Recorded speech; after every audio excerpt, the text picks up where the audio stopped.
he makes a point that America is like kind of lost the proletarian character in a way. Now we have like these petite bourgeois or lumpen elements that makes up the class. What I would say is that the reason why it seems ambiguous is that I think the petite bourgeois kind of merged with the kind of more classical working class after the New Deal. Because with the New Deal, the working class ceased to simply be like people who didn't own anything but their, but their labor. They now had an institutional guarantee and these new social reforms, right? I'm agreeing with you. But then what makes it ambiguous though is that we now have a kind of new proletarianization where these kind of old institutional guarantees don't really have the same meaning today as they did during the time of FDR. And so this kind of petite bourgeois, this kind of like fused petite bourgeois working class, I think is now being proletarianized again. So whenever I talk to just average people who aren't ideologues, it's way more intuitive to just talk about like the productive classes versus the more parasitic. I would say the way you got to speak about this stuff depends upon context. I do think that terms like petite bourgeois and proletariat do still have a scientific value for a Marxist, right? Internal to Marxist theory. Yeah. But the way it's used in terms of the expression on social media and in the media and so on, I do feel like the left. So one, the left has kind of rejected the scientific meaning of these words, just as a premise.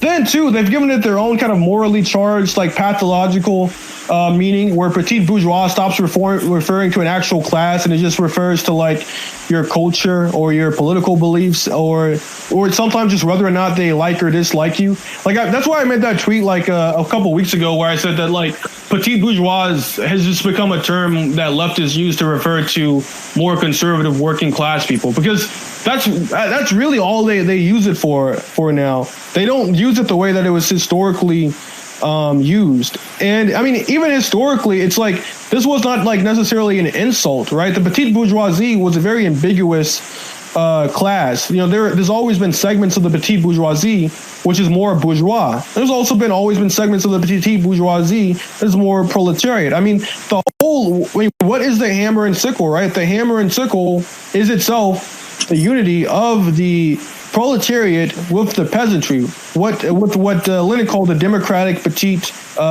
bourgeoisie. And so I think just the way these words are used, so internal to Marxists, I think we need to really just clear the path of these kind of like leftist misconceptions and restore their more historical and scientific meaning. And insofar as you speak to like regular people, or you're doing kind of like mass media and mass propaganda, you can just use more colloquial terms that just kind of make more sense intuitively. Like you can just say the working class. You can say small, or if you want, you can even like be specific. You can say blue collar workers. You can say low level service workers. You can say small business owners. You can say, you know what I mean? You can actually be just specific and refer to what people like understand what you're saying, right? You can, especially because some of these phenomena are kind of new, where like there's always been service workers, but now we have this unique situation where there's like masses of low level service workers, right? So just refer to the actual thing. If you're talking to regular people, just refer to that actual thing. Also, like, would you call would you say like a DoorDash worker is petite bourgeois in a way, or no? I wouldn't say that. So I see where you're coming from, because like he does own his own car, and he is kind of like in a sense acting as his own boss in a sense. But the reason why I wouldn't say that is because in almost every case, the DoorDash worker also, you know what I mean? Like it's we have a kind of and even as so far as he like owns his car, it's like this car is simply like an instrument for, doing like work for a kind of bigger organization, a bigger business. I guess you can say there's a petite bourgeois, like there's a kind of petite bourgeois element to it, but I would not say on the whole DoorDash workers are petite bourgeois. I think the vast majority of them are working class. Yeah, in fact, almost every DoorDash worker I've found has been working class. Yeah, that's why I'm confused with like the DoorDash question, because DoorDash is like the last go to work in a sense. So it's kind of it is confusing a lot. I don't know. Yeah, I think we need to have a new class analysis of what's going on with the gig economy in the fourth industrial revolution. I would say they're not, because here's the thing. It's like after the New Deal, like we were saying, there has been a kind of fusing of petite bourgeois elements and traditionally like working class elements, and that's only gone further. It's not gone back at all. But yeah, I would say now if you're looking at class, you're not gonna be able to just look at it simply by what kind of labor a person does. You're gonna have to have a more holistic view of it. I think you're gonna have to also think like, what is their proximity to institutions? What is their education level? You know, is this a job that you can get, that anyone can get, right? Is this like a job that anyone can do? Is this like a form of general labor that anyone can participate in? Are they productive? Are they producing commodities, right? Are they, producing surplus value? You're gonna have to look into to a lot of different factors. I think if you want to have a 21st century class analysis, it's gonna involve both the kind of traditional Marxist analysis, but also I think it's gonna involve a lot of other stuff, because the way in which the petite bourgeoisie has manifested itself has today been in part through institutions. And so that's why you're going to have to also look at their proximity to institutions, because the very basis of the urban petite bourgeoisie is institutions, right? And that's another thing I want to talk about as well, is that leftists talk about the petite bourgeoisie a lot, but they don't really talk about the urban petite bourgeoisie a lot. They mainly talk about the rural petite bourgeoisie in a very misguided way. They don't really talk about the urban petite bourgeoisie. I mean, there's writings where Young Mao refers to teachers in academics and all these kind of like not even just high level service jobs, but even low level stuff like teachers and so on. There's like writings where he refers to them as part of the petite bourgeoisie. At the time, this is one I think I wanted to clarify this with, though.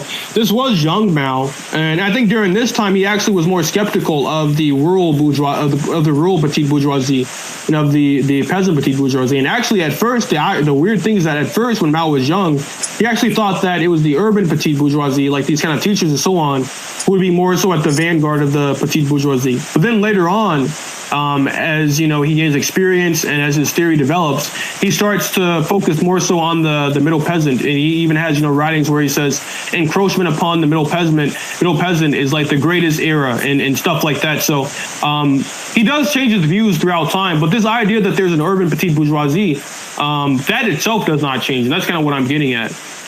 Yeah, what I was gonna say is many of these people, they consume surplus, right? Because they work because the government's like the biggest employer in the country, I believe, right? So they're actually consuming surplus through like taxes, right? Because that's how their wages are paid. So I mean, that could be seen as that's very true. That's very true in a literal way. And again, it's like the very basis of their class is, again, it is institutional. It is like the American state as an institution.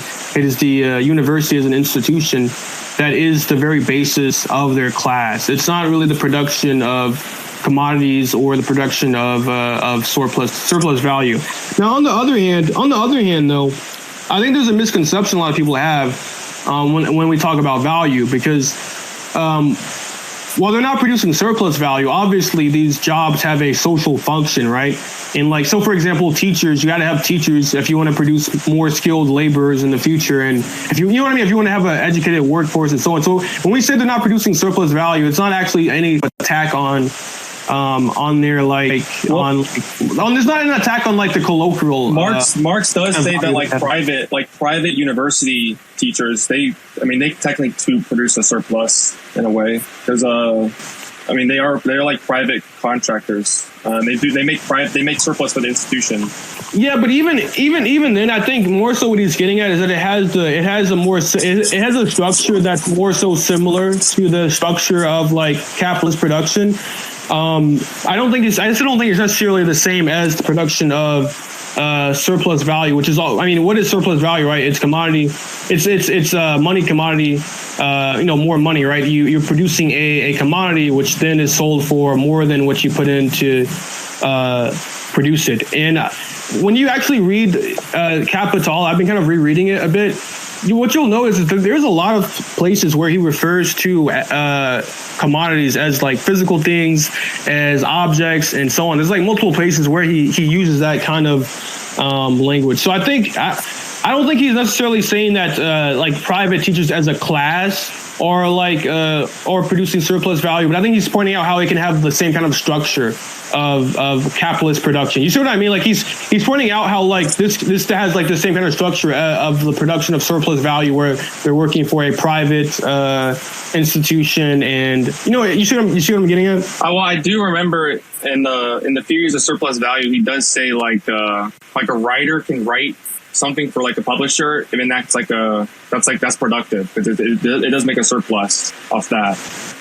Yeah, and the theories of I know what you're referring to. In the theories of surplus value, one of the things I think we have to be a bit careful of is that Marx is largely responding to the theories of Adam Smith and also of the other like classical economists. Yeah, most. Yeah. And so in there are times in which you'll say something and that won't necessarily even be his own view, or it'll be something he's referencing or like giving an idea of. I don't think he's really saying that as a class, like writers are. I think he's kind of getting at like, I think he's trying to like point people towards like the general idea of how production of surplus value works, and like the difference between, say, for example, a writer who just writes for his own fancies and like a writer who's actually writing for a profit, right? I think he's trying to point to distinctions like that. I don't think he's necessarily saying that writers are, as a class, are the same as like, the more classical working class. That's not what he was. Yeah, he wasn't. Yeah, that's not what he was saying. You're right about that. I'm just. I see what you're. I see what you're. I'm just being, because he writes somewhere else in like the manuscript, like he, like generally speaking, like a productive labor produces surplus. That's kind of generally what I was describing. Yeah. So on like this kind of larger scale, I mean, generally it is kind of the commonest thing of what you would think of as the kind of like productive worker that is the subject of Marxism, like in general. And I think a lot of I never see like leftists calling like the only leftist that will call like these kind of like skilled service workers petite bourgeoisie. The only leftists who actually will do that will be the more populist types, and they'll either call them PMC or like petite bourgeoisie. But kind of the more broader left, especially the woke left, they never talk about how Mao talks about the urban petite bourgeoisie, or how they never talk about the urban petite bourgeoisie, and this is also a historical thing, and it's not necessarily always a bad thing. It's not always they're not always a reactionary class necessarily, but it's just like if you're going to be using the term petite bourgeoisie so much, and you're going to be attacking people calling them petite bourgeoisie so much, why not at least be consistent about it, right? Henry, what do you think about the use of like the term precariat? The precariat class? Yeah. Wait, what was your question? Like your mic is like muffled. Oh, sorry. Yeah, I was just asking what Henry thinks about the use of the word precariat is all. I think a lot of low-level service workers kind of fit into a similar kind of thing where like they're kind of going like job to job. They don't have like their actual income is not really enough to like support them fully, and they're kind of like sometimes they'll have to work two jobs. I think that does kind of like I think maybe the closest like I guess modern example of that may be like really low level service workers. But don't people also say it's like people who like apply for a job and they get rejected, and this just keeps happening over and over and over and over?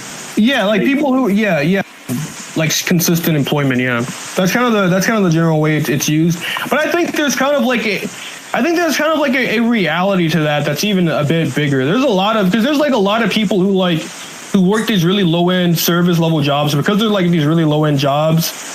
They also like, they'll leave them, they'll find a new job, etc., without it being like this kind of like big. You see what you kind of see what I'm getting at? They kind of have a almost like pre-working class mode of existence in a sense. Yeah. Like, I think just in my personal life, like I know a lot of people who, like older generations of me, they used to have consistent, well-paying, 9-to-5 kind of jobs. And then those jobs got outsourced, and now they have to work multiple. Often like jobs that like care jobs, like they become like they work for like aged care facilities and that kind of stuff. Like I think that's very common. Sorry. Yeah, another thing is like in our era, it's so weird because like on the one hand you have these kind of like petite bourgeois tendencies that kind of even emerge with the precariat, because we were kind of talking about earlier how like you're kind of like last thing you can do if you like have no other job or way of working is probably like DoorDash or like Uber, right? You see what I'm getting at? Like there's this kind of like blending almost of like the precariat with because like historically the precariat were like people who like they may have worked, but they were not like they didn't consistently like have a job or like have a full-time job that could fully support their existence. They had to do side work and like kind of like these kinds of things. I think a lot of people are kind of living like that actually. Something I've noticed, a lot of people they have like a DoorDash account, but they also try and they have like a main job, but they also will have the DoorDash. Exactly. And that's why I reject calling DoorDash people petite bourgeoisie, because in a common sense way, it's just the most ridiculous, stupid thing, right? Because I mean, these are people who literally, usually almost every time work another job and struggle to get by and have to do DoorDash as a kind of side job to make ends meet. So it doesn't really make sense to call them petite bourgeoisie, right? This is not really the same as like it's not the same as a small business owner. It's not the same as like a small peasant, like a small land owning peasant. It's just really not comparable at all. And they have no institutional guarantee because these also usually are people who don't have like a kind of bachelor's degree or anything like that that's going to like guarantee them, any kind of good job. And this is such a common thing too among regular people to have like a job, and then you also have to do DoorDash, you also have to do Uber. This is becoming the status quo. It's become the norm. The American people are being reduced down to a precariat existence, and this is exactly what the elites want. They want to take it even further because they want to go to the level where not only will you work DoorDash, but also your car is something you'll rent. You'll have like on a subscription, right? You see what I'm saying? Like they want to take. Yeah, that's why I was saying. Like I was telling people like on Twitter, like most Americans. Like people are calling the petite bourgeois these farmers. Well, these farmers are also in debt, and so are people. Like people are in medical debt. So like there's debt is like an issue, and it's like a class issue more broadly for like most Americans, like 80% of Americans. So I don't really see the issue, honestly. Yeah, that's another point, is that most people don't really own much. Most people are heavily in debt, and we have a kind of a universal crisis of debt. Yeah, in America, like from the top down. People don't even own their phones, really. I mean, people still pay their monthly fees on their phone bills, right? So, yeah. Usually using this term petite bourgeoisie, 9 times out of 10, I've noticed it's just a way to attack working class people. It's a ideological trick where they basically claim this is not a working class. It's just like it's a Trotskyist tendency, honestly. It is. And the weird thing is, like, when I made that tweet about how petite bourgeois is just a term working class, leftists use to refer to conservative working class people, the reactions were just so silly because they just proved my point, right? They proved my point again and again. Like, I was arguing with this one person, and I actually ended up blocking them because they were just too fucking weird. Like, they had like they're in their username, they literally had vor fucked up, right? So I ended up blocking them eventually, but they were arguing that. So they were saying, like, internationally, is there anyone who has the kind of beliefs that Infrared has, and like as far as Marxist Leninists go, about I think one of the things was like we already live in socialism, so I just pointed to like Michael Hudson, and then another, but even I pointed to him because he kind of lays the theoretical basis for that kind of position. But then the other thing was like I'm trying to remember. I think it may have been like kind of the return of civilizations position. It was it was related kind of to the Asiatic mode of production, but also the kind of the return of these like statement that these old civilizations were socialist and so on. And so then I pointed to Jiang Shigong, who doesn't have the exact same view of us, but does have a kind of similar view where he's even called a conservative socialist. He he reads the German people from the German conservative movement. He also says that socialism in China must be synthesized with traditional Confucian culture, and he is kind of all about this like revival, how socialism as a revival of civilizational realities. So I point to him, and then this guy who'd never even read him before, who never even heard of him before, he says, "Oh, from what I'm hearing, he sounds like a reactionary petite bourgeois revisionist." Like, this is comedy. How do you like? It literally all that means is I disagree with him. That's literally all he's trying to say is I disagree with him. So I have to call him like 5 different fucking terms. You can just say you don't agree with that. Why not just say you don't agree with it? Well, no, it's like Harry Potter. You have to like throw out a bunch of magic words, magic spells, to like, and that does it. You don't have to like explain anything. You just have to use Guardian Leviosa instead.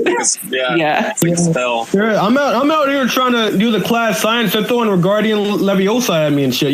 It's like it makes no sense to me. I even had someone. No, this is the most ridiculous thing. I even had someone. So I got someone who criticized us saying that so-called patriotic socialists don't do any real life organizing. And then I was like, okay, yeah, infrared is kind of new, and most of what we've done has been inside the Communist Party. It is not as public. But Caleb Maupin has done a lot of stuff, both in America and outside America. He organized Occupy Wall Street. He's done work in Yemen. He's like verified elections in Nicaragua. He's like has this long track record of real life organizing and real life journalism. And guess what this person replies? They say, "Oh, yeah, that's a lot of examples of bourgeois organization of bourgeois organizing." That's what they call it. They literally called it bourgeois organizing, and they were paid by foreign actors. What? Like, what are you like? Where do you get this from? Like, how was Occupy Wall Street like bourgeois? If you're gonna call it something, call it petite bourgeois at least. But you're gonna jump all the way to bourgeois. It's like it's actual bourgeois. So anti-imperialism now is bourgeois organizing. How do you get from A to B there? How do you get there? So yeah, I get it. Like, are you saying he represents the national bourgeoisie? Maybe, but then you just said that he's working for foreign government. So is he representing the Chinese bourgeoisie? Like, what do you even mean by that? That makes no fucking sense. Henry, I was actually, this is unrelated, but you mentioned the whole debt thing before. I was going to ask, I tweeted about it a few days ago, but I was like, you could conceive the modern unity of workers and peasants as unity of debtors and renters. What do you think about that? I don't know if I would necessarily agree with that, because I feel like a lot of renter, like I feel like most people, like even most people who would be comparable to a kind of peasantry, are not renters. Or wait a second. Maybe I'm misunderstanding what you're saying. You mean like when you say renters, do you mean like people who like own like property and then like you pay a rent to them? Like what do you is that what you mean? I mean people who just like people like just in terms of housing, right? Just for example, just people who are renting.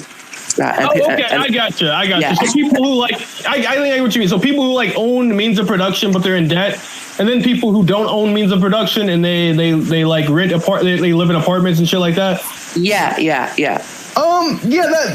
To an extent, I would say that, because I would say that, like, so for example, truck drivers, these kinds of people would be a kind of modern peasantry.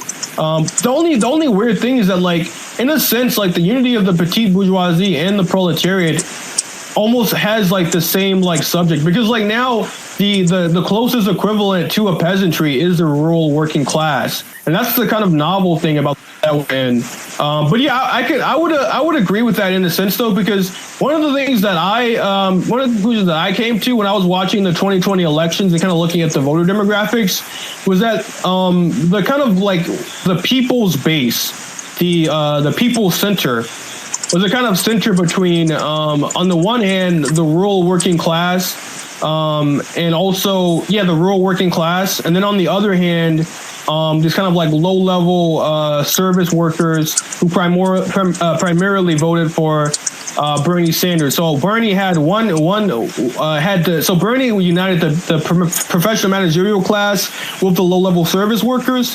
Trump united the rural working class with the kind of like small business owners and kind of like, as you can say, like small, petite bourgeoisie or whatever.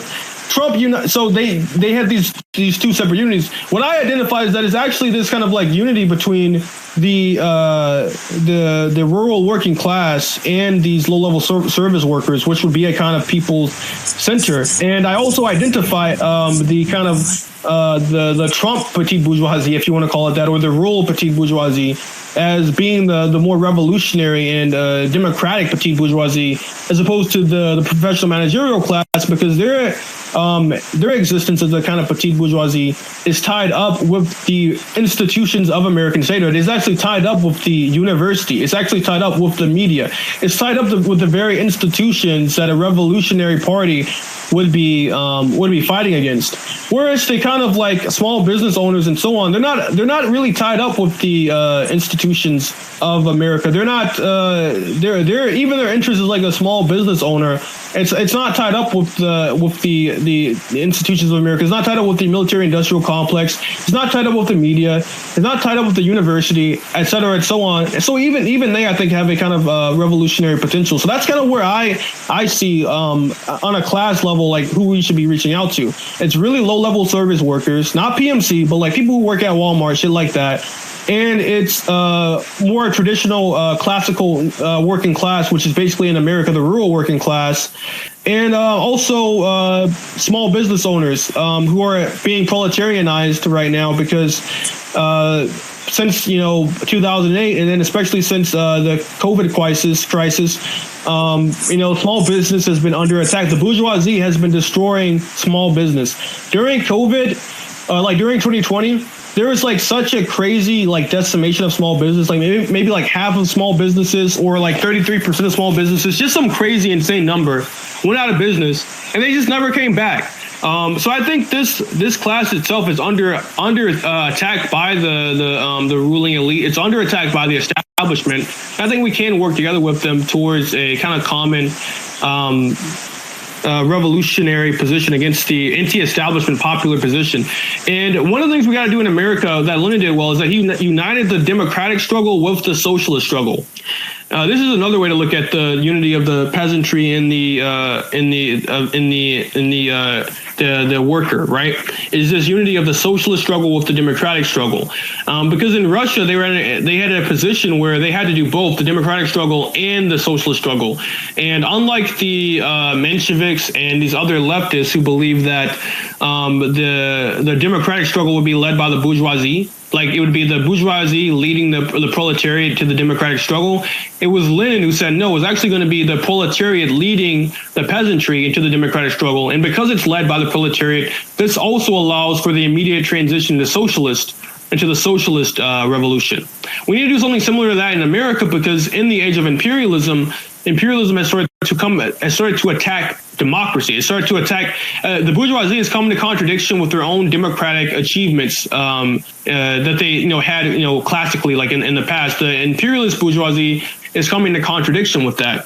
And so we also have to discover the unity of this kind of common democratic popular struggle with the socialist struggle. That's another way to think of the unity of the peasantry and the proletariat. And that's why I think in the beginning stages, our movement is going to have to be one and the same, and like heavily mixed into the wider populist movement, the wider objective contradiction between the establishment and the people.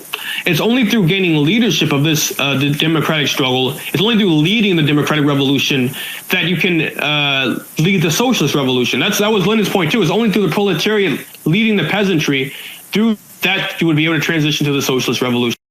So our position, this divide between the woke left, the woke MLs, and the patriotic, the Marxist-Leninists who believe in patriotism, like every Marxist-Leninist in history, this division is really about the same Menshevik-Bolshevik split. It's a class division. We believe in the unity of the proletariat and the peasantry. We believe in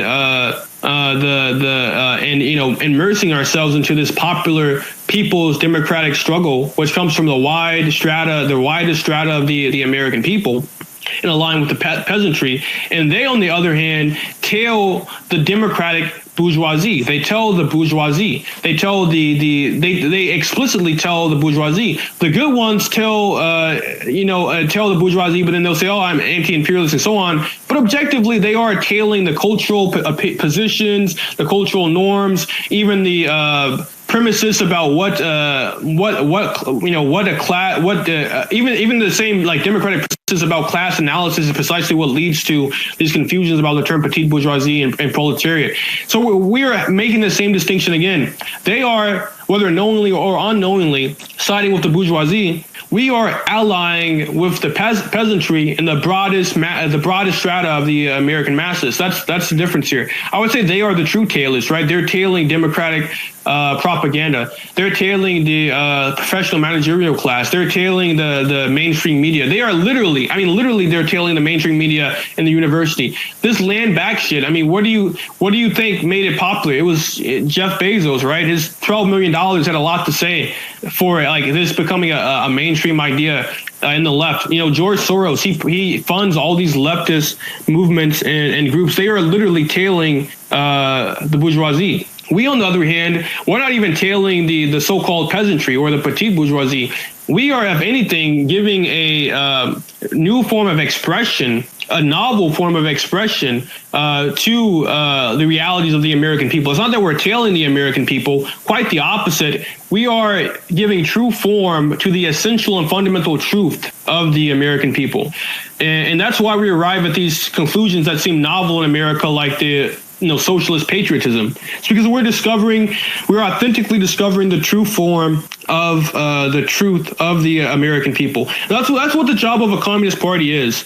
It's not to reject the people, and it's not to just adopt whatever dogmas the people already have. It's to authentically love the people and know the people, such that you can express their sentiments in a way that they themselves could not even give articulation to. That's the whole point of a communist party, that you can give true political form to the real movement of the people. That's the point of a communist party. It's not to reject the people. It's not to say the people are too stupid and you have to, in a one-sided way, educate them. It's not to tail them. It's to give true expression, true form, real form to the essential reality of the people.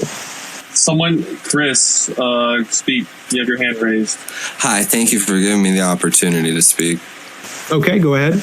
I just want to say all of the greatest Marxist-Leninists throughout history have always warned that Western imperialism has been the greatest threat in modern and postmodern era. And I rose my hand back when you wanted to say how we should historically classify how we are situated in the world today.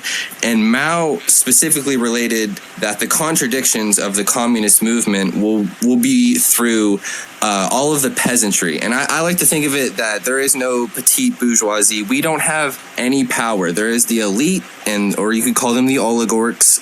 And then there is the peasantry, and it's going to take all of the peasants, the low peasants, the middle peasants, and the rich peasants to combine together to take down the elite. And so my point is what I'm just saying. I think it would just be really easy if we could stop using all of these really long and outdated words and just refer to each other as peasants, because that's what we are. At the end of the day, we really don't have no say. We're literally just stuck in this imperialist world that we're trying to overcome. I think there is. So I partially agree with a lot of that. I think there is an important distinction though between this professional managerial class and the broader people. The American people in general do have a lot in common, but I think the professional managerial class is in many ways just like a representative of the ideology of the elites. I mean, they are directly for sure, but like, the rich peasants. But they're not even the rich peasants. So I don't think they're necessarily they are literally just the ideological representation, the ideological apparatus of the elites. They're the people who work in the universities and create the kind of ideological dogmas and so on of the elites that go on to justify imperialism. They're the kind of the people who work in the media. They're the people who write the Netflix shows.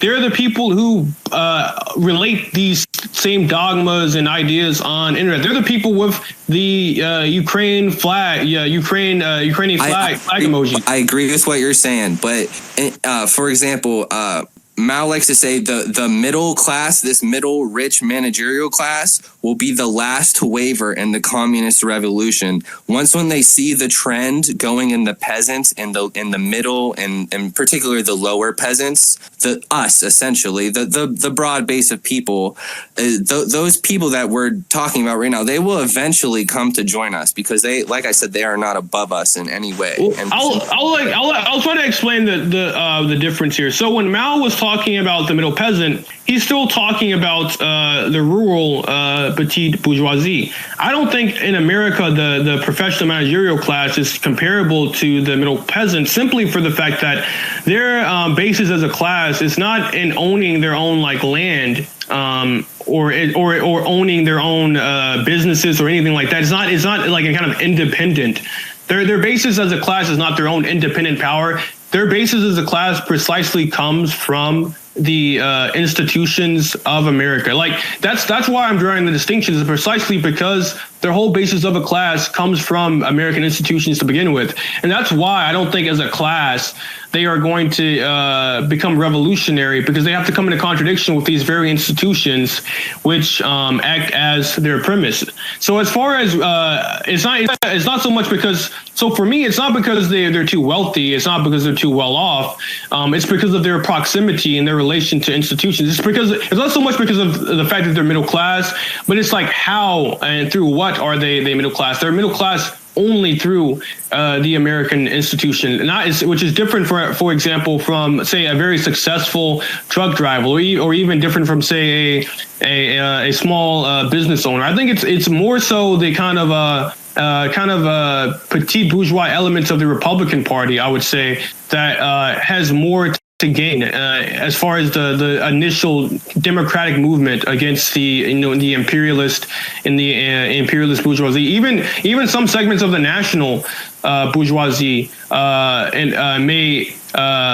maybe groups that we can exploit or use to our advantage in some scenarios, because there is a contradiction between the national bourgeoisie and the globalist bourgeoisie that I think is accentuating in America. And I think we do need a kind of class analysis even within the elites to kind of exploit these distinctions. I think at the moment there is no segment of the bourgeoisie which is really revolutionary in America, because if you'll notice that they all still have the kind of anti-China consensus, but I do think there are divisions within the bourgeoisie that can be exploited. So it's not even necessarily it's not really even necessarily about the wealth of the professionals. It's more so about their proximity to institutions and their proximity to bourgeois ideology in the first place.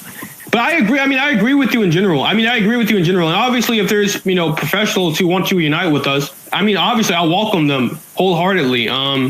Because I'm talking on the level of a class right now, on the level of individuals. So on the level of classes, who we are trying to appeal to are the rural working class, the low level service workers, small business owners, et cetera, so on. I think currently 24, I think the best base that we could possibly reach out to, and the most people that we should be reaching out to more so than anybody else, is people our age and younger, from 18 to 25 or 18 to 30. I don't want to say disregard the rest of the people, but I have a little, I just think right now, most people, anybody listening can attest to how bad the American public education system is. Most kids go through high school with 1 year of history, if that. Most people get through it. And I think what we really have the opportunity to do is that if we come with a unity for all message, and we are really precise with our messaging, and we are backed up by facts, and we are just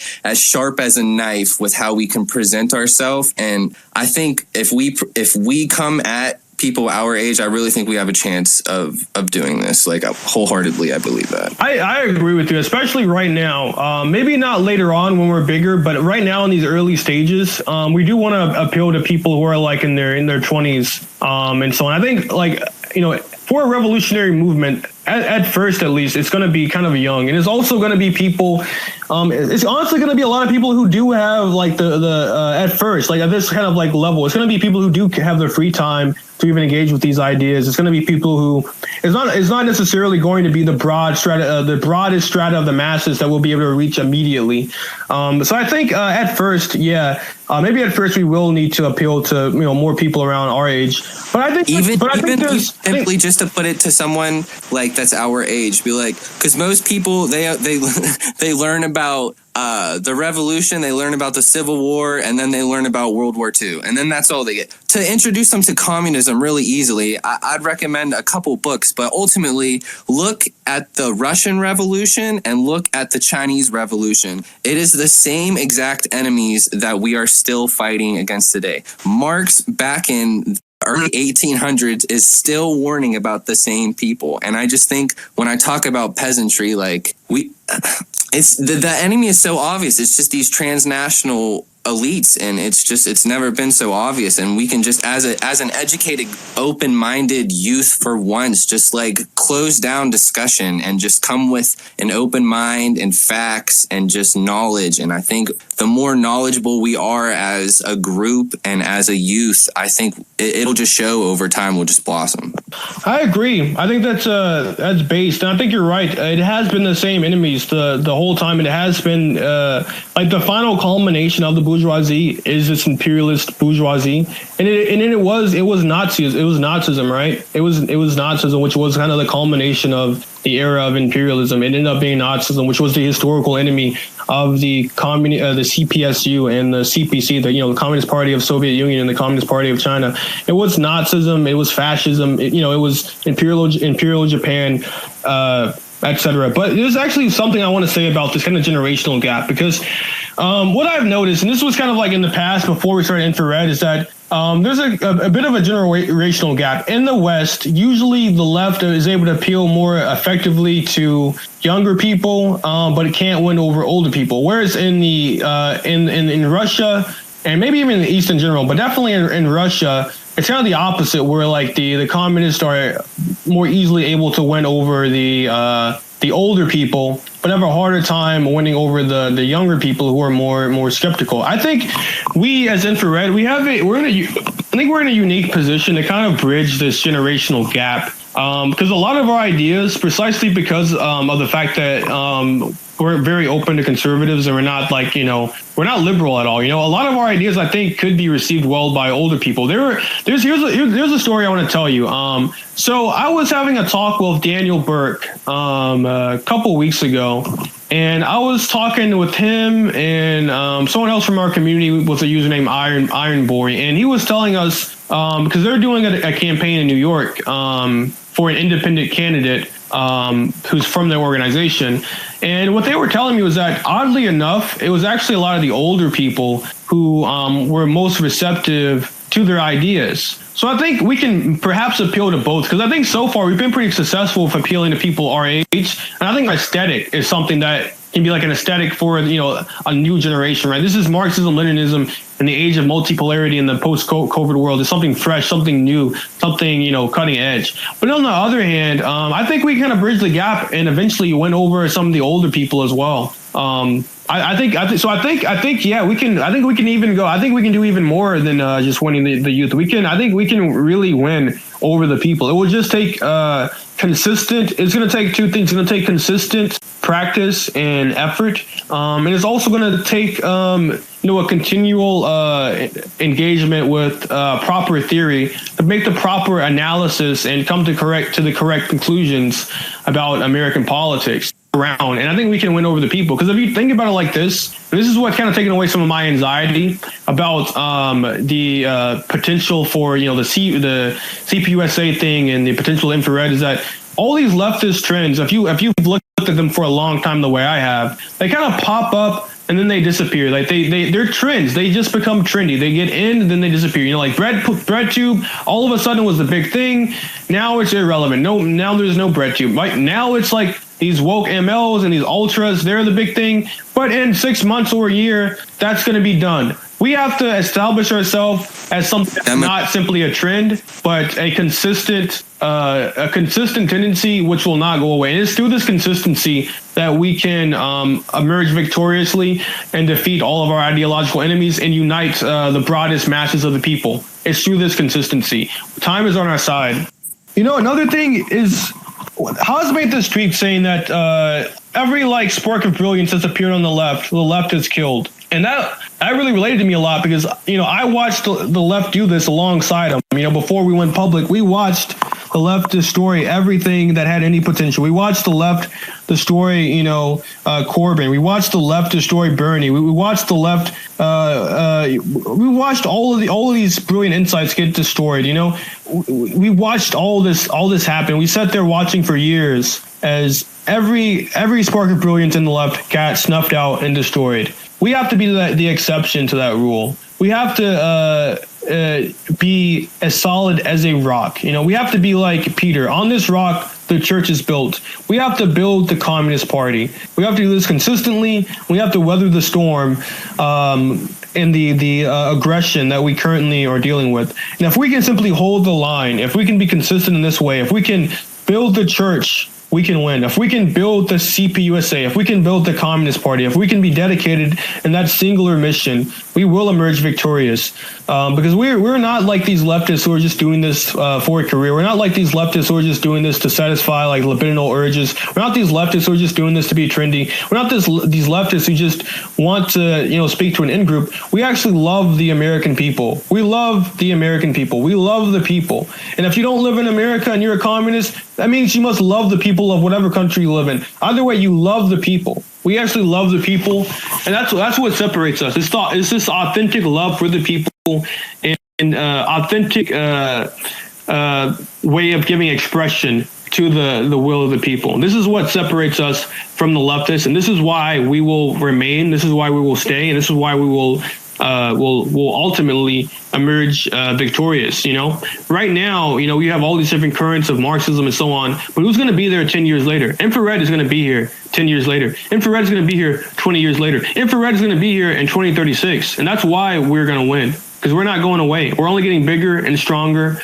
If we get suppressed and censored, we will endure. We have our own website. We are not going away. We are committed to the singular goal of reviving the Communist Party and fighting on behalf of the American people.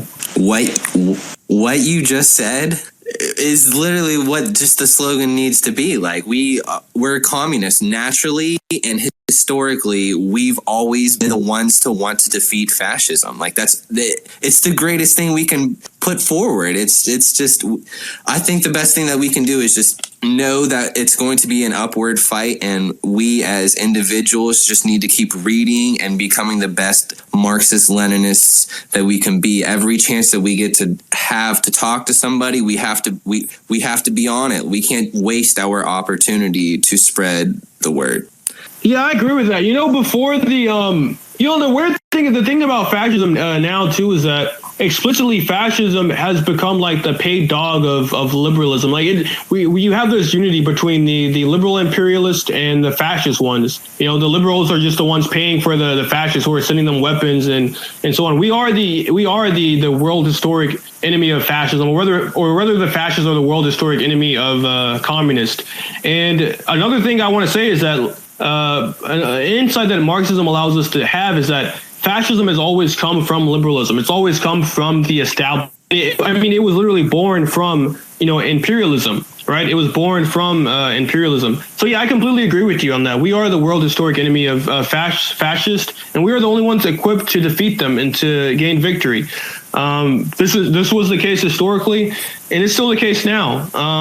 These so-called anti-fascist leftists, sometimes they become the very thing they hate, I think, because for them, the anti-fascist struggle, like Antifa, it just means, going out to the street and then punching a right-winger or something, right? But that has nothing to do with it. They're not actually, they're just being individualists. We're actually on a collective level dedicated to, representing the American people, fighting for the American people, and also fighting against the enemies of the American people. fascism being perhaps the greatest enemy. I think in a way, all this fear mongering about fascism that the left does, in a way, it has truth to it. It's just that the truth is ironic. They think that the fascism is going to come from like regular conservatives.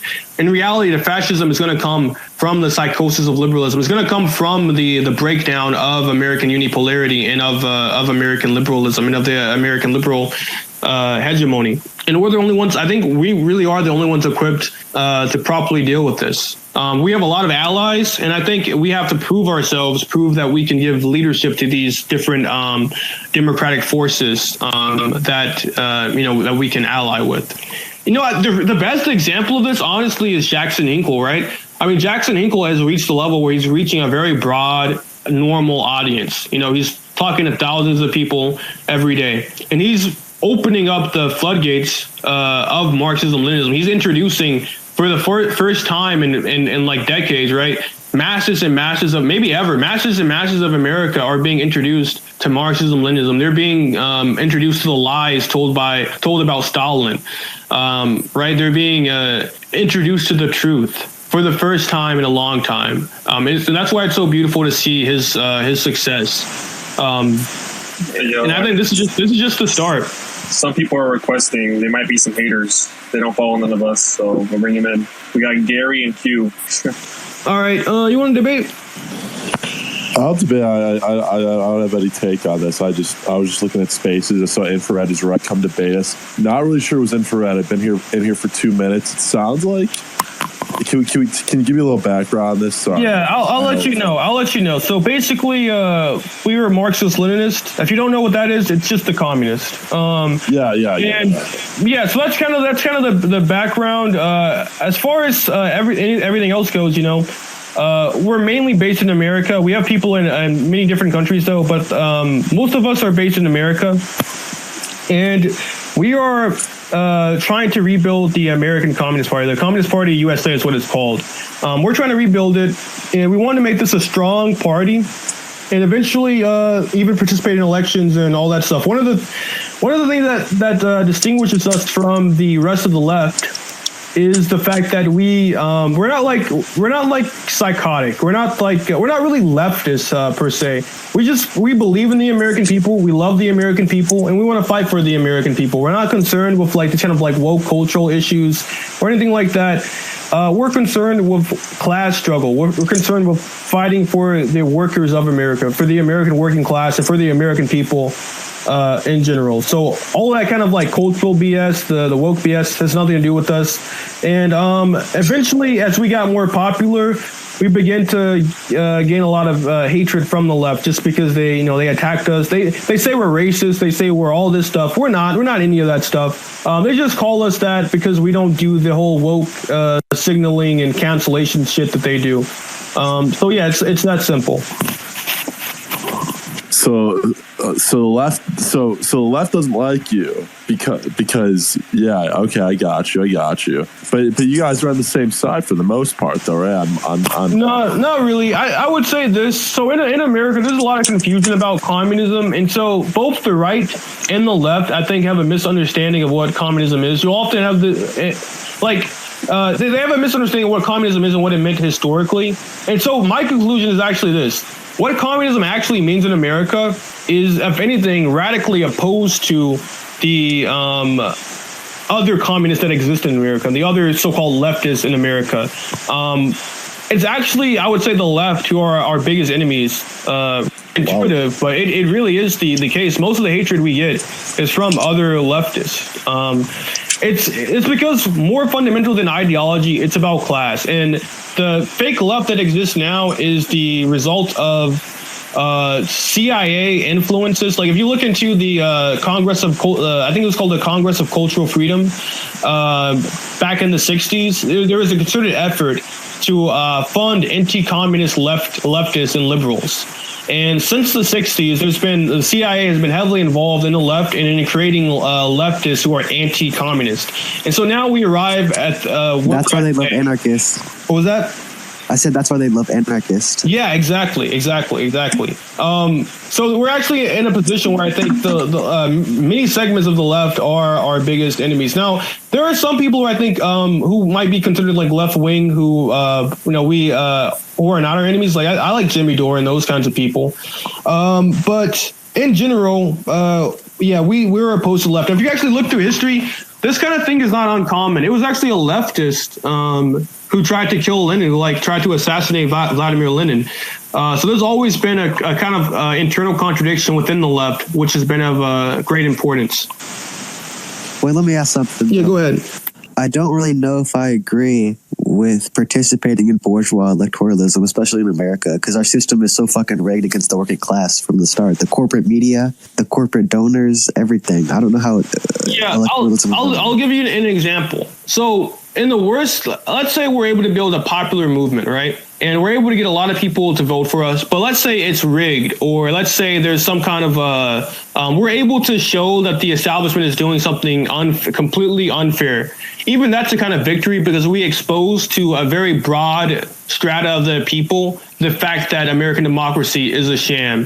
This is one of the things that Lenin was saying when he wrote the book about the left-wing communism. He was saying that even though, from a theoretical standpoint, we see that these bourgeois elections, these parliamentary elections and so on are outdated, the people still haven't realized that. And so there are still people who have not realized just how decrepit our American democracy is. So we have to, in a way, fight to give expression to that. There's also another place where Lenin writes after the eve, I think, of some kind of electoral loss in the Duma, where he says the main point of this election was not necessarily even to win seats in the Duma, because we know it's rigged, but it's actually to get our message out there to the people, to demonstrate to the people our level of political popularity, to give a kind of popular expression of our position. This is why Lenin participated in the Duma, right? Even though that was obviously a sham. So I completely agree that American democracy is a sham right now. I don't think it's a real democracy. I think it's, I don't want to say stuff that I just don't think it's a real. I don't think it's a real. It's a dictatorship of the bourgeoisie. It is. But it's still on a formal level still has. It still claims to be a democracy, and so that's why I think we do still have to engage in the struggle on the electoral plane, because even though that it's a sham, that's something that we have to actually show in practice to the people. That's not my position on it. I think this is actually kind of a risk, though. Like, we've seen this historically, like even with like the new unionization movements, when these leftist kind of movements like try to like go for electoralism, they just get co-opted and turned liberal.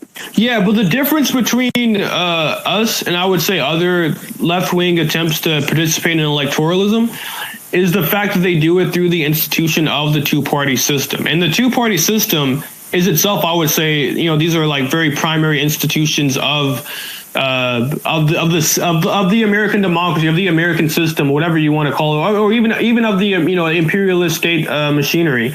So I think doing this from the position of a third party is itself already very anti-establishment. It already is not. Isn't in a sense it's not really even American electoralism at that point, because you're doing it outside of the primary institutions of American electoralism. Well, hold on. Yeah, go ahead. Well, hold on. Like, think about this. Like, Bernie Sanders was an independent in Vermont, but he was still an imperialist show. Like, he was but the difference is that Bernie Sanders, even though he was an independent, he did run as a Democrat, and he did use the Democrats. He did use the name of the Democrats. He still voted to bomb Yugoslavia. Yeah, that's what I'm trying to say. Is that I agree with you. I'm saying the problem with Bernie Sanders is that like he has problems in general, just like from his own position, right? I don't agree with democratic socialism, so that's one. So he is basically a Democrat. He's not actually politically distinguishable from a Democrat. He's like he's only in name he's independent, but in reality, he is a Democrat. Sure now, in general, though, I would disagree with democratic socialism. So even in his early days, I'm sure he's done bad stuff, but I don't think that's inherent to him being an independent. I think that's just a problem with his position in general. I don't agree with democratic socialism or anything like that. I'm pretty sure Michael Parenti used to know him and said he used to be like way better on this stuff, but when he got into electoralism, he became like way worse. But yeah. Yeah, but I think it's just something you can't really avoid in America. The main way in which you can show people that you're a serious political movement in America is going to be some form of electoral success. Even if you lose, right? Even if you're just able to get a lot of votes, or if you're able to expose like rigging and unfair actions, that itself will already build the movement and build the Communist Party. So I think it's necessary. It's going to have to be through. It's going to have to be in a sense. It's going to have to be through these kind of official institutions at first, at least. That this is going to have to get kickstarted. I mean, this is why Lenin participated in the Duma, right? I mean, we have examples of communists participating in very in basically sham elections. It's because it's not just about winning the election. It's about being able to expose the establishment in real time. Well, I mean, like, I don't know. I guess like the way I'm kind of seeing this from is like I kind of saw like all like the kind of socialist movements in Europe kind of going to parliamentary electoralism and just kind of end up social democrats. I don't know. I do think what you're saying is true. I just feel like I don't know. I feel like I don't really have much faith in this kind of system working. But yeah. Well, what I would say is that what will distinguish us from a lot of the other left wing like positions and so on, I honestly think that it is that we have the Communist parties, that we are we are communists, right? And that's not just important in name. You know, we also are approaching this from the Marxist Leninist standpoint. We're not. It's not that we think that bourgeois electoralism is like the end of politics. If anything, it's more like a beginning. The whole point, I would even put it this way: the whole point of participating in American elections is to destroy the two-party system. That's the whole point. It's not to like become victorious within this system. In a way, this is the way you destroy the system, is through exposing the internal contradictions within it. To speak. Yeah, go ahead. Hello? Yeah, what do you want to say?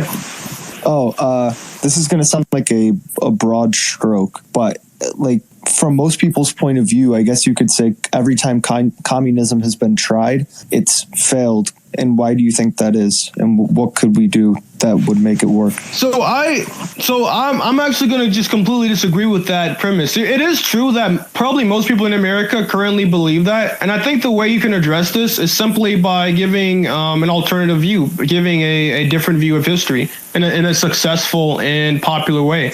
I think we need people like Grover Furr who will systematically debunk all these kind of anti-communist lies. Now, just generally speaking, the reason why I say communism has not historically been a failure is because if you take a look at, for example, the USSR, or you take a look at China, we see that communism has, in an irreversible way, allowed these countries to modernize, industrialize, and become modern, powerful, strong countries, and reach living standards which are drastically better for the people than they were prior to the communists coming into power.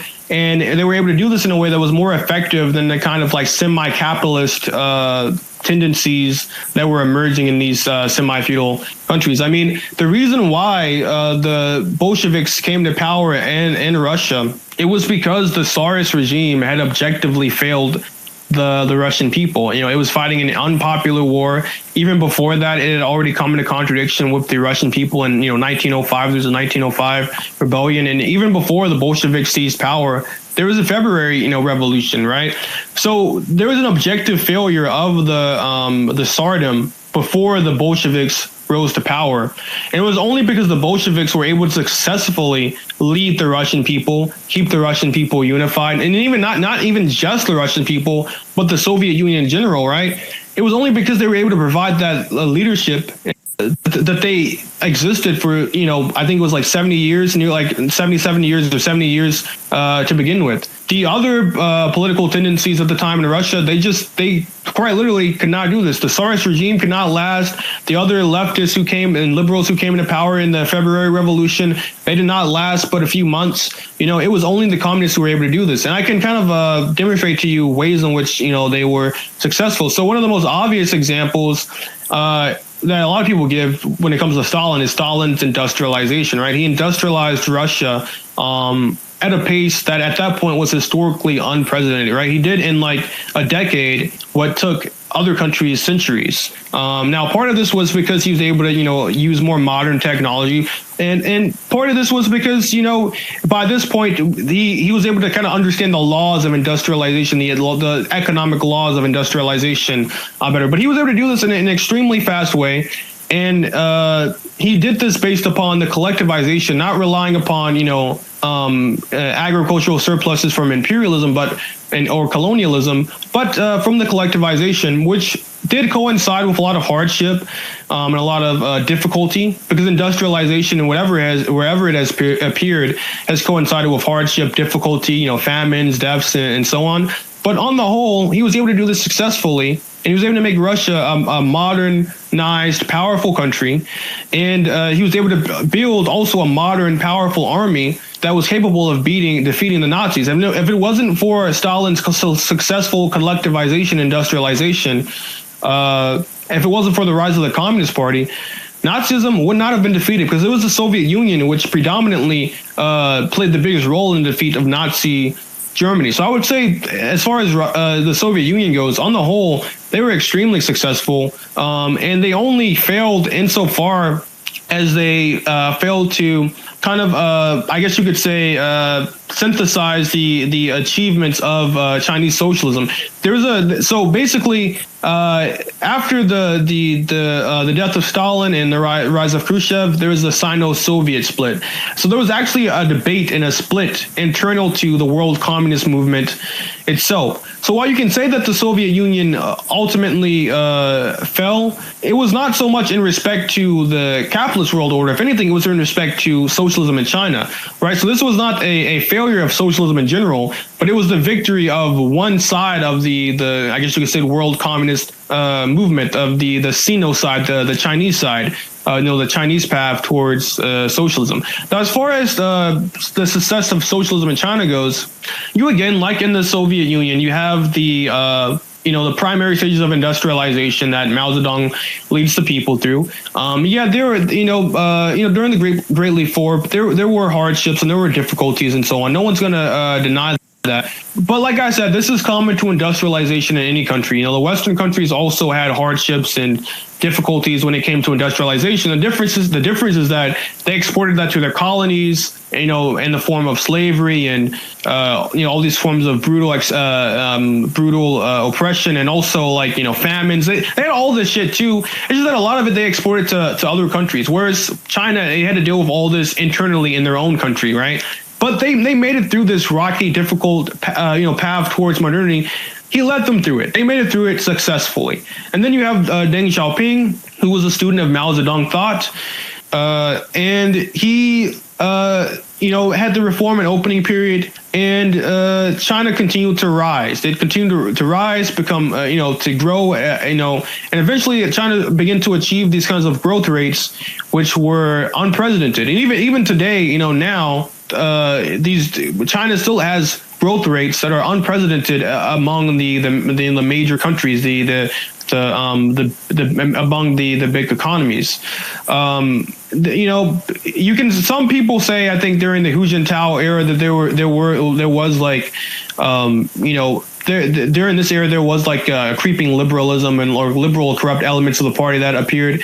But in the Xi Jinping era, we see a kind of new stage of Marxism-Leninism in China. We see that the Communist Party of China does not just exist for growth in the abstract, but it does exist for the benefit of the people in general, and it always has. And Xi Jinping era is just a renewal of this fact that it exists for the people. That's why under Xi, more effective campaign on poverty than has ever happened in human history, while at the same time maintaining these extremely high growth rates in a thriving economy. So I think this idea that communism has failed wherever it's been tried I think that's just false. There are books, there's a lot of books you can read about this. For example, I don't really agree with a lot of the conclusions, a lot of the theoretical conclusions that the writer makes, but Socialism Betrayed, for example, the beginning of it kind of goes over the achievements of the Stalinist era of Russia, the way in which he raised literacy rates, the democratic constitution he made, the way in which peasants went from being, before this almost entirely illiterate to being able to, go to libraries and participate in theaters and watch movies and engage really with real, like cultural achievements and so on. So I think on the whole, it's Also, very Black successful. and Reds. Yeah, that's well. Oh, sorry. I get what you're saying. I think you made a lot of really good points. I think the reason that people would say that it's failed and something that like you didn't really touch on is like for sure they got through their tough time, they modernized, industrialized, great things. And then also you're right, a lot of the negative externalities of those achievements were the same in America, just in a different form because it was a different path of growth that they were on. But if you walk into any communist country, basically any point in history, and you just like walk around, for the most part, it's pretty crappy. There's like a lot of people malnourished, like impoverished. And I know you get that in America too, but not to the same extent, bro. Like the streets just aren't the same. I have friends from communist countries that say the same thing. Let me try to respond to that though. My response is not that America is just as bad, but I think that this view is itself based upon false propaganda that's been spread during the Cold War. I just think that's simply not true. I mean, if you go to communist China right now, is that really what you see? No, it's not what you see. You see a thriving economy. You see a thriving economy in China right now. In the Soviet Union, this is something that a lot of people don't know, but the Soviet Union was like the fastest growing economy in the world, or the second fastest growing economy, because sometimes Japan grew faster during some years. For a very large portion of its history, I think it may have been like after World War II, or like starting in the Khrushchev days and like lasting to the Brezhnev stagnation. It had like the fastest growth rates. I mean, there's a reason why the USSR became the primary threat to America. It's not because they were just these poor, impoverished people. It's because there was a strong, powerful Soviet economy. So I think that this is just not true. If you actually look at the history of Russia, the reason why the Soviet Union came to power is because the regime that came before them was one that had mass impoverishment and and became unlivable to a lot of people. Think about this. Cuba literally has healthcare and we don't. How does fucking Cuba have healthcare? They have free education.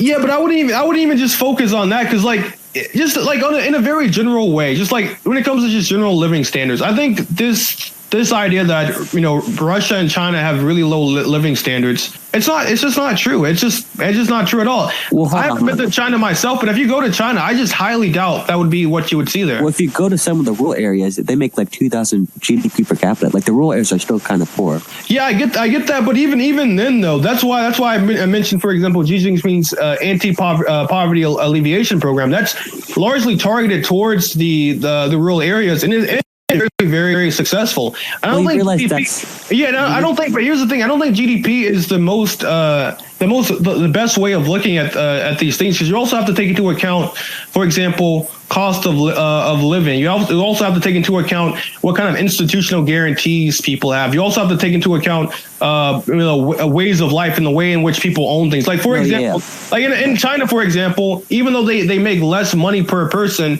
they have a higher level of home ownership, because the way that the family is structured to work together to get the next person in the next generation of people of children, like a house when they grow up and so on. And so that's why, even though there's a much lower GDP per person, in some cases there are probably higher living standards, I would say. Well, yeah, like in Shanghai and stuff, like they live a lot better than most Americans. But like what I'm saying is, like in the rural areas, like when Xi Jinping was doing his poverty alleviation, that was only above like the UN line. Like there's still a lot of people that are living on like $5 a day, etc. Also, thing I'm going to mention too is that China still has like a very kind of largely privatized healthcare system. There's still a lot of problems with these rural areas. Like clean water is coming an issue due to pollution. I don't know, these rural areas are still kind of very undeveloped. Yeah. Like the uneven development is the main contradiction. Yeah, but here's what I would say to that though. I mean, China is a massive country. There are rural areas that are still poor. I don't think anyone denies that. But if you're going to look at the success of communism, you can't just look at it in abstract, right? You have to look at the tendency. What direction is the country going in? What direction are the people going in? The living standards of the people in China by every metric, have drastically increased since the rise of the Communist Party of China. And yeah, it's not static. Yeah, I mean, yeah, and it continues to get better and better. I mean, if you talk to Chinese people, one thing they will tell you is that their father lived a certain life, but and they may have had to work really hard and so on. They were poor, but then they can expect their child to live a more prosperous life. And that's that's a very common theme. I mean, Xi Jinping calls it I think he calls it the China dream. There, just like there was an American dream, there's a Chinese dream, and I think it is being fulfilled and it's being realized. There are a lot of poor parts of China, but it's much better than it used to be. You have to, if you actually want to look at this historically to what China was before the Communist Party rose to power. I mean, we're talking about a semi-feudal country. It was like a feudal slave society. And it was colonized by the Western countries. Now China's an independent country. China's far more wealthy than it used to be, and it grew and it's grown probably faster than any country has ever grown. Aside from maybe the USSR in some of its periods. So I think on the whole, communism has been very successful. I don't think that communist countries are as poor as you make them out to be. I think a part of that is propaganda. I think a large part of that is propaganda. Well, you do get some crazy people like fucking Pol Pot who's fucking killing people and shit. But besides that. Thanks for the insight, man. Look, I do agree with you. I think there's a lot of propaganda. I do think that people blow things out of proportion. Now, I know this is strictly anecdotal, but I went to an international college. I had 3 or 4 friends from China, all from urban areas, and I had 2 really close friends from Russia. And across the board, they all said that it's not a horrible, terrible life filled with suffering, but for a lot of people that they know, it is. And when you go to America, they're like, oh my God, it's 10 times nicer. They all want to move there. Well, I've talked to Chinese people also, and they tell me some things that are incredible. I know a Chinese girl from Sichuan, and she tells me she can walk the street at night alone with no problems. And I hear that, and I'm like, that's crazy. You can't do that in any city in America. Yeah, there's something to bring up too, though, is there's other stuff that's also important. People in Cuba don't have to worry about getting murdered by white supremacist mass shooters. People in Cuba don't have to worry about fucking this crazy shit. They're kind of doing better than us in a lot of ways. People in Cuba, you don't see fucking homeless people on the street that much. You don't fucking in China, for example. In China, for example, who the fuck is getting how many schools have gotten shot up in North Korea? I don't know. There's things to think about. Yeah, and in the case of your Russian friends, if you want to see hunger and impoverishment, you want to see the collapse of communism in Russia, not communism itself. Here's what so that's a good point about Russia, is that most of the suffering in Russia was happened during the period in which communism collapsed. That's a really, really good point. But another thing I want to mention, though, is that I'm not saying that on a person per person level, China is as wealthy as America. Obviously, probably most people in America do have more money than people in China. That's not what I'm saying. I'm saying that as far as China's own path of development goes, let me try to put this in perspective, right? So by the time that America was already a modernized, industrialized country, in the early 1900s, right? America is already a very, very advanced, very wealthy country by this point. At this point in time, China was still largely a feudal society, right? That was living in a way that was not too much different than, how they lived, for the rest of their history. With the main contradiction being that there is a kind of a process of industrialization and so on going on, but that's being led largely by imperialist, by colonialists, but also internally too. But it was largely a feudal country where most people, couldn't read. Living standards were much lower. The life expectancy, talking 35 or something like that. You see what I'm saying? That's the starting point they had in the early 20th century. And now look at where they are now, right? So if you look at this in comparison to how they were before the rise of the Communist Party, I'm just saying that the Communist Party is not what made them poor. If anything, the Communist Party is what's making them wealthier and getting them on the is what allowed this country to be on the right track towards the further development and something I want to say is you have to keep What? Can we let Aaliyah? She's been waiting for a while to speak. Oh, yeah, sure. Ella or Yeah, Aaliyah? yeah, go ahead. No. Yeah, Yeah, I go mean, ahead. I guess I could talk. It was going to be like a separate question. I could add more to the last conversation, but it was on like the fascism, anarchism thing. Like I actually watched like the Haas video, and I kind of wanted to ask a couple of questions about that. Yeah, go ahead. I didn't actually watch the video, but you can still go ahead.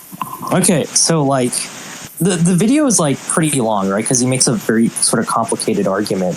But when I boiled down, like some of the points he made were like, okay, so you had a lot of anarchist thinkers, and the problem with anarchism, which makes it very incompatible with Marxism, is that it's still methodologically individualist in like the same way that like Hobbes is. Right? Because like what we hear about in like Hobbes and how we get out of the state of nature is that we hope that people intentionally like raise their sort of like, decision making like time horizons to the future. And they realize like, okay, if we enforce these rights, duties, permissions, obligations using legal entitlements, then we'll have better outcomes as a society as a whole than if we just live in the state of nature. And then the anarchists look at this and they're like, okay, we're going to take the same model, but then we're just going to say like a lot of like the institutions of the state, they're not necessary, right? And like Marxists disagree with that because they would say like, well, it's not just about the intentions, it's about like the actual structures of how like society works.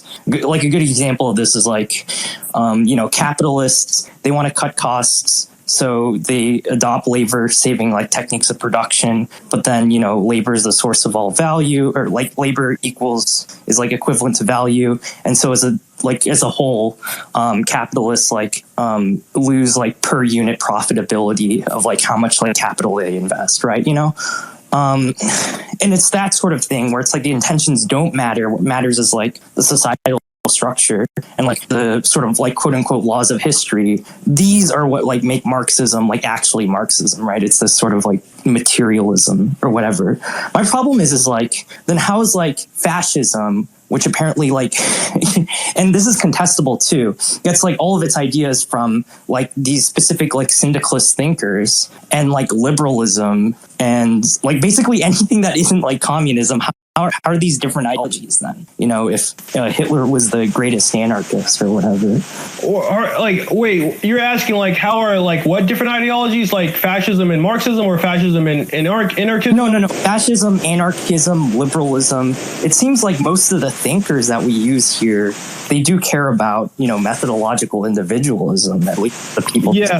Well, actually, I think that's the conclusion that Haas has reached, and it's definitely the conclusion that I have reached, is that they share the same essence. They may be in some ways formally or ideologically different, but as ideologies, they have the same kind of root, the same essence. I mean, this is why, for example, Stalin would say stuff like that social democracy is simply the like rear guard of fascism. It's because they do share the same essence. And I think you described it in a fairly accurate way. It's because like for fascists, right, it's all about the will, like the will to power, or it's about this subjective will that is primary to any objective realities. For the anarchists, it's also about the subjective will, just of not of the state, but of the of the individual, right?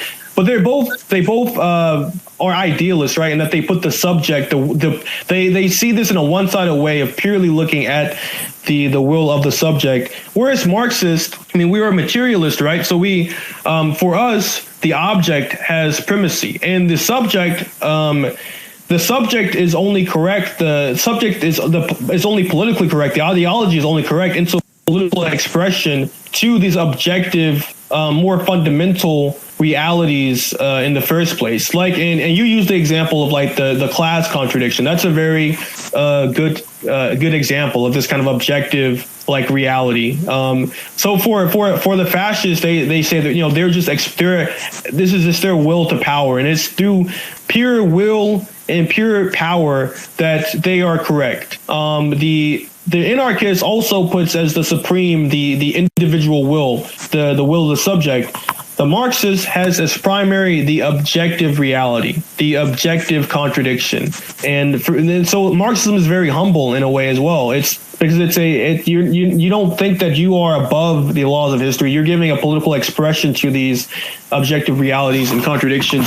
Another thing I want to say as well is that philosophically, this is why I also usually stress the kind of like German philosophical root of Marxism. It's because if you read Kant and Hegel and so on, you'll see that the way that they understand freedom is never individualist. Even before you get to Hegel, even with Kant, his understanding of freedom is basically that freedom comes from one's insight into the moral law. And so for Kant, you're only free because of practical reason, because you're able to have insight into the moral law, and this acts as a basis for your actions, for your practice. For Kant, that's freedom. For Hegel, freedom is not simply insight into the moral law. Freedom is insight into necessity. And Engels also borrows this and says that, freedom is insight into necessity. And this is the same this is the Marxist position, right?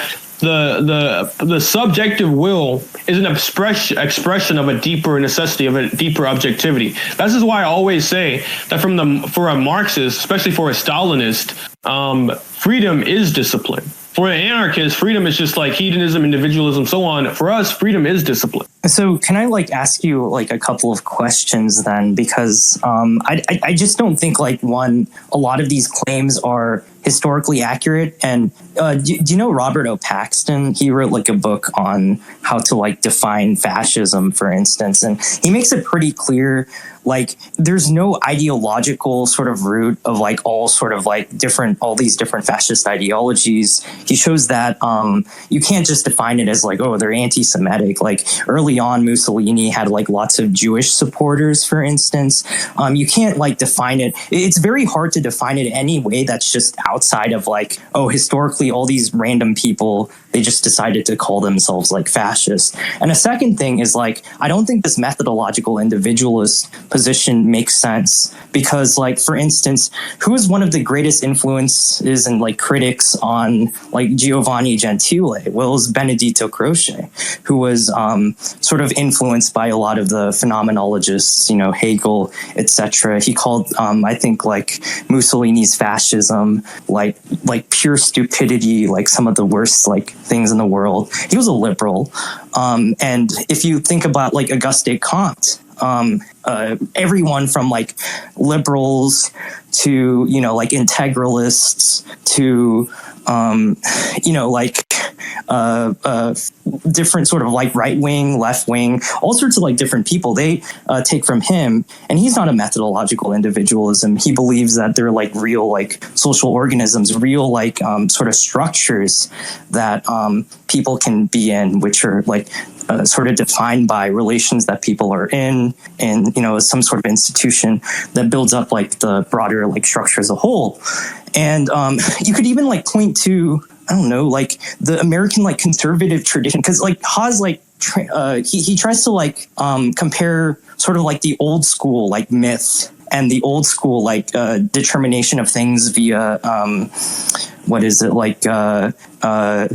not divine right of kings per se, but just the Christian tradition. And he says all these people, they sort of think in a civilizational lens. And I'm well, there are a lot of liberal thinkers who think in that way too. You have people Samuel P. Huntington, or you have people Carol Quigley, right? Carol Quigley is a bit more of a sort of a pure version of that.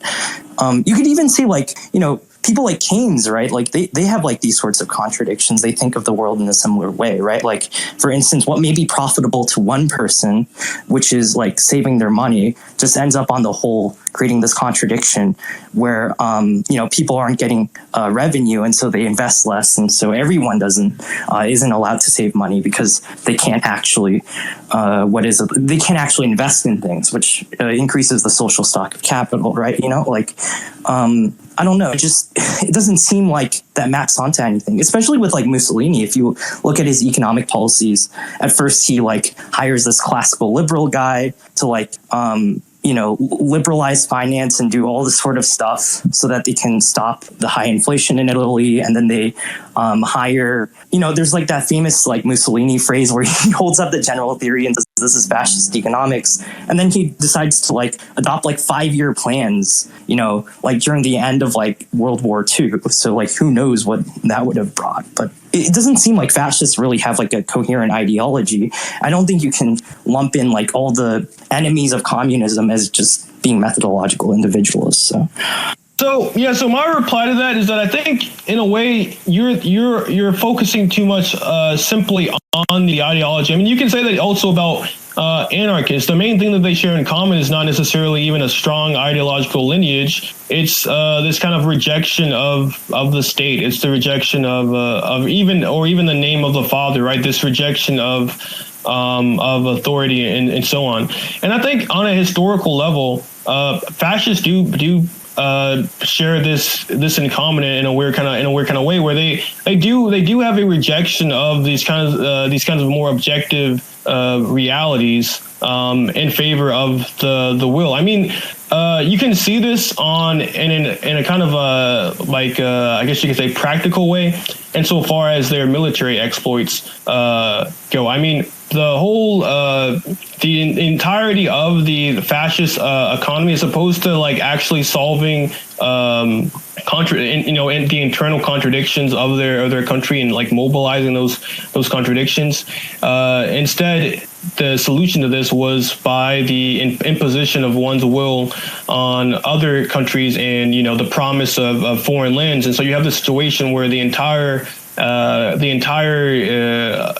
economy of Nazi Germany and fascist Italy is based upon mobilization for war. I mean, what other than that is like a better example of this kind of like will to power, a subjective position. Another thing I wanted to say is that I think you can lump in a lot of the enemies of communism in a very objective way if you actually look at this from a materialist standpoint, because you'll see that you'll see that in this era, these enemies of communism, what they share in common is their relation to finance, capital. Basically, I mean, fascism itself is just an outgrowth of liberalism in the age of imperialism, right? In the age of finance, capital. So they do share a kind of economic essence that does lead them together. They belong to the same kind of world historic era of history, where I would say the communists belong to a different one. They belong to an emerging one. The fascists belong to a dying mode of production, a dying era. The communists belong to an emerging mode of production and an emerging era. So I think that's also another thing I would like to say. I mean, if your argument is simply that fascists have no consistent ideology and so they're not comparable to anarchists, I mean, I don't think it necessarily. Well, you referenced a lot of people, but it seemed like the main conclusion or point of referencing all these people was to say that there are fascists who don't have this same kind of like viewpoint, and there's contradictions within fascist theory to the point where like no, that wasn't really theory. So for instance, like Carol Quigley is cited as Bill Clinton's like number one sort of like intellectual thinker that really changed the way that he thought, right? And so what was like Tragedy and Hope about? Like Tragedy and Hope was basically about like how the core periphery dynamics work within certain civilizations.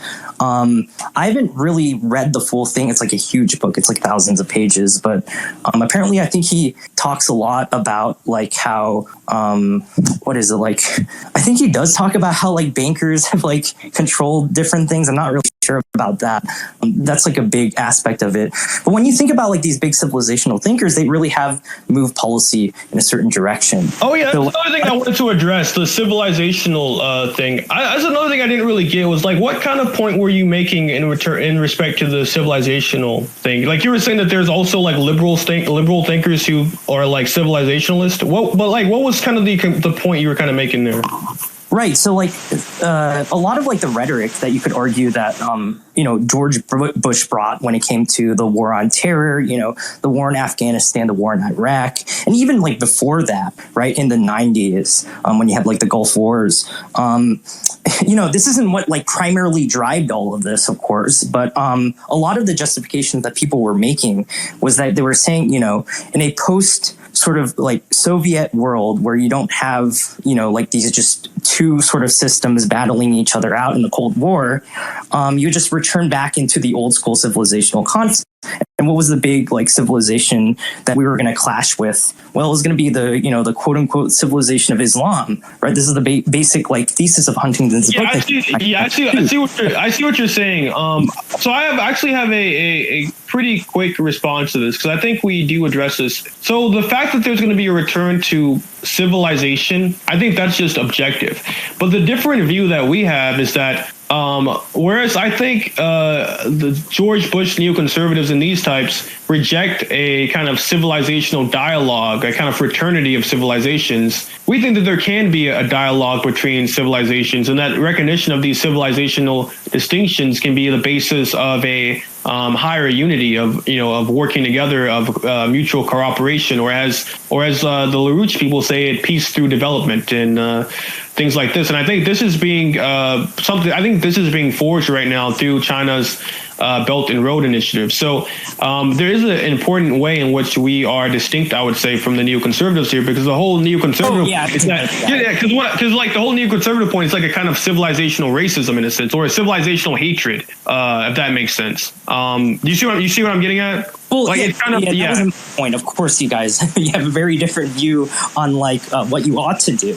Well, it's not just what we ought to do. This is a different view on like what the actual course of world history will prove to be. I think that this is like objectively like where we're going. It's not going to be towards this kind of like this kind of war of civilizations, right? I think it's going to be a dialogue of civilizations. Yeah.